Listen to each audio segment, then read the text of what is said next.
नाव, माझा नमस्कार. आज 27 फेब्रुवारी म्हणजे मराठी भाषा गौरव दिन. आज मी अनुसरम तुम्हा सर्वांना मराठी भाषा गौरव दिनाच्या हार्दिक शुभेच्छा देतो. माय मराठी, सात मराठी, भाषांचा भावार्थ मराठी, बात मराठी, सात मराठी, या जगण्याला या अर्थ मराठी. आज 27 फेब्रुवारी म्हणजे मराठीतील प्रख्यात कवी, लेखक, कादंबरीकार कुसुमाग्रज उर्फ विष्णू वामन शिरवाडकर यांचा जन्मदिवस. दरवर्षी मराठी राज्यभाषा दिवस किंवा मराठी गौरव दिन म्हणून साजरा केला जातो.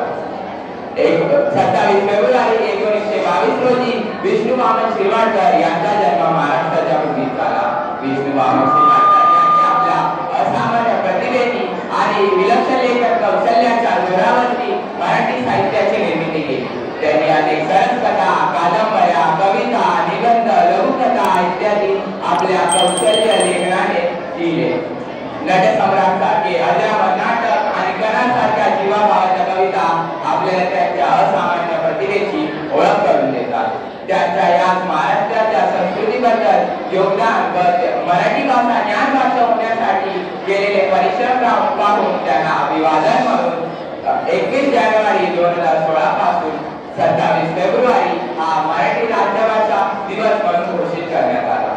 माझ्या मराठी मातीचा लावा ललाटाचा टिळा, हिचे संगीत जगायला दया खोऱ्यातील असल्या, रत्न जडित अभंग सखी अमृताची रत्नपूर्ण फिरे सरस्वतीची पाल.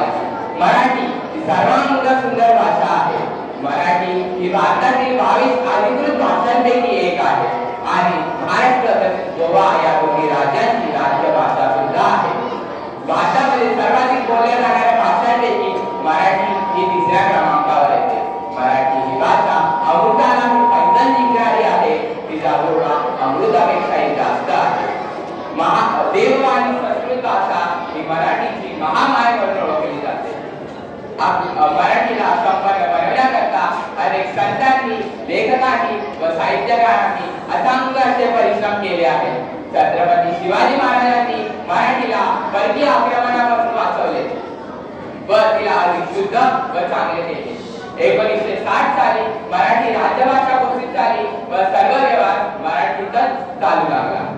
आपल्या पूर्वजांनी आपल्याला मराठीचा संपन्न वारसा दिला आहे आणि त्याचे जतन करणे ही आपली जबाबदारी आहे. त्यासाठी आपण मराठी शिक्षण घेतले पाहिजे, मराठीत वाचन व लेखन केले पाहिजे, मराठीतील कादंबऱ्या, कविता वाचल्या पाहिजे. चला आज आपण प्रतिज्ञा करूया, मराठीचा जास्तीत जास्त वापर करू, मराठीचा झेंडा रोवू आणि मराठीला अजरामर बनवू. धन्यवाद.